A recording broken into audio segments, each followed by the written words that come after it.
For this project, I am recreating a medieval girdle book using traditional tools and methods with the help of medieval bookmaker Nicholas Jaeger. I started with large sheets of homemade paper from Prague. Each sheet was folded 4 times to make identical signatures of 8 leaves and 16 pages each. I decided to leave the edges of the pages a little raw and imperfect, just for aesthetic purposes. It would give the finished book more character. This would have been a decision made traditionally, just depending on the book. This required meticulous lining up of edges, and each fold was creased with a tool made from bone.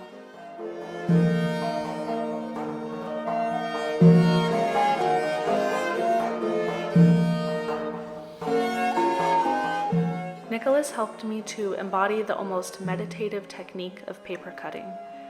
With an out-breath and my shoulders relaxed, the only tension in my wrist, I learned how to almost effortlessly and smoothly separate the pages from each other.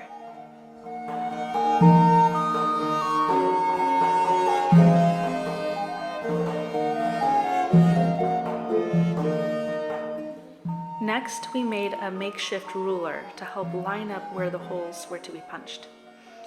This would serve as our guide to measuring where to sew the binding. I learned that in order for something to appear balanced and centered, it often needs to be placed 1 step higher than true center, just due to perspective. So, with my binding spaced just right for the human eye, I began making small holes in sections of each signature using a needle. Traditionally, for this, they could have used anything from a sewing needle to a porcupine quill.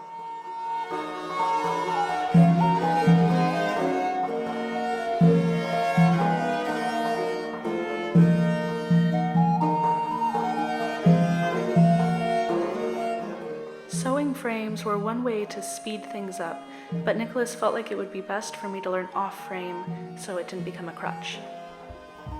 Sewing the first signature is the most difficult because you don't have an anchor yet. The advantage of using thinner thread is that you have less swell, which is the folded paper plus the thickness of the thread times the signatures. My book will be pack sewn, which is the method of wrapping your thread many times around each sewing support as opposed to once or even less. This helps to make it more durable. Goat leather was traditionally used also for its durability. I'm going to go with this light natural shade that will patina into a beautiful honey color with age.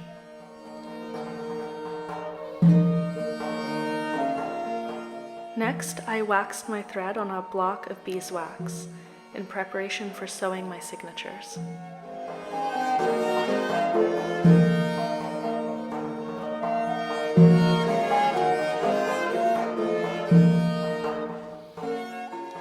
Now, for the sake of submitting this project at this point, I'm going to summarize how the rest will go, and then expect another video that's longer in a couple weeks. I'm going to use some pictures from Margaret Smith's medieval girdle book here. So, after sewing each signature into split leather supports, the text block will be glued with animal skin glue to consolidate the signature to signature bind that begins with the sewing. At this point, the text block will be 3/4 of the way to being a unified hinge-based machine. Wooden boards are going to be cut to size and shaped on the inner edge of the front and back board on the spine to accommodate the swell. There's additional shaping to dull the sharp edges of the wood and to avoid splintering of the wood during use. I'll be drilling holes and channels into the wooden covers to attach sewing supports to the boards. This is often called lacing on. Then the leather cords are laced through these holes on top of the boards into the holes that go to the inside of the book through a channel and back through the outside of the boards. So it makes a locking zigzag. In this binding, we will be eliminating the pegging that would have been the final part of the zigzag, as it's not really needed. The next part of attaching the boards to the text block is sewing the headbands and lacing them on, which further consolidates the board attachment to the text block.